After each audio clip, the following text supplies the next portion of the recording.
دونیور نبیف معروف به بابای دونا یکی از سابقه‌داران حزب در تاجیکستان ممنوع حزب نهضت اسلامی تاجیکستان روز 23 اپریل از محبس آزاد کرده شد. شادی نبیف برادر بابای دونا به سامانه بامداد گفت او را شام 23 اپریل به خانه جواب دادند. برادرم وقتهای آخر در قسم طبی محبس وحدت از بیماری سیل تبابت می گرفت. سبب آزادش از زندان هم بیماری سیل داشتنش می باشد، گفت شادی نبیف.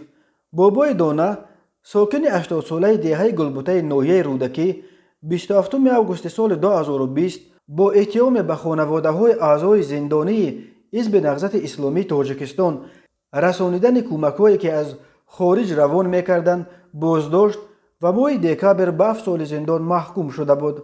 آن وقت محکوم به زندان شدن یک نفر سالخورده در سن 80 و آن هم با جرم رسانیدن کمک‌ها به خانواده‌های زندانیان موج انتقادها از مقامات تاجیکستان را برانگیخت و به این موضوع سازمان‌های بین المللی حامی حقوق انسان نیز توجه کردند.